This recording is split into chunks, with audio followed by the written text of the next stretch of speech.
Innovation. L'actualité internationale des startups, Mathieu Boyer est là. Bonjour Mathieu.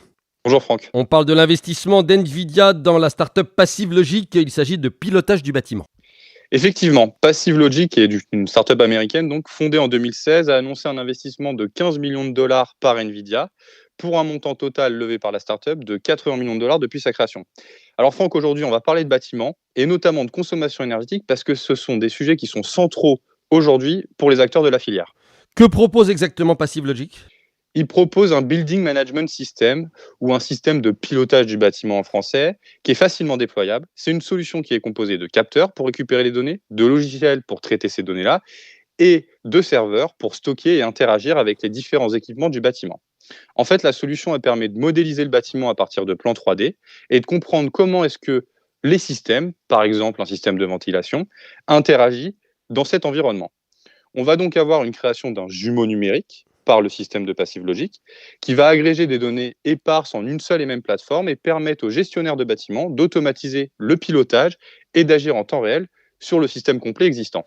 On a à peu près saisi ce qu'ils font dans la vie, mais quelle est leur promesse de valeur pour les clients ?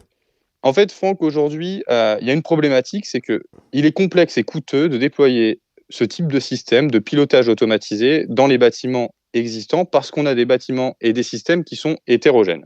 Ça devient complexe donc sur des équipements qui ne sont pas prévus initialement pour ça, d'aller déployer des capteurs et de permettre d'interagir avec eux.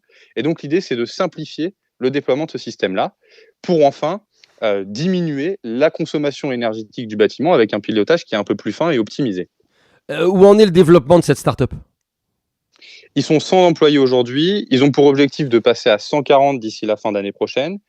Mais la startup, elle reste à un niveau de démonstrateur. Ils auraient démontré avec quelques projets pilotes une diminution de 30% de la consommation énergétique du bâtiment et une diminution de 90% quand même du travail nécessaire pour déployer un système de pilotage par rapport à ce qui existe aujourd'hui sur le marché. Néanmoins, il faudra attendre encore quelques mois avant de voir un déploiement industriel de ce type de solution. Quel est l'intérêt précis pour notre secteur, celui du transport et de la logistique ? Bon, la start-up, elle se focalise sur les bâtiments tertiaires dans un premier temps, mais elle a annoncé vouloir adresser le bâtiment logistique. En fait, et c'est là justement le sujet, c'est qu'on en parle aujourd'hui pour donner un peu de perspective. On est dans une crise énergétique sans précédent, ou presque, avec une raréfaction de l'énergie et une hausse des coûts, ce qui vient dégrader le compte de résultat des logisticiens. Il faut bien se rendre compte que pour des entrepôts, par exemple, à température dirigée, notamment dans certaines filières comme les fruits et légumes, on a des factures qui ont quadruplé ces dernières semaines. Et donc, le pilotage intelligent du bâtiment devient une piste potentielle, intéressante à explorer pour ces entreprises-là. Il nous reste 10 secondes pour parler du marché. Alors, le marché se structure, on a de plus en plus d'acteurs qui arrivent, historiques et start-up. Et cette thématique, elle est en accélération, explicable par un phénomène conjoncturel, comme je le disais. Et les professionnels du secteur, notamment du bâtiment, doivent suivre ça de très très près. Ce que nous ferons ensemble, merci beaucoup Mathieu.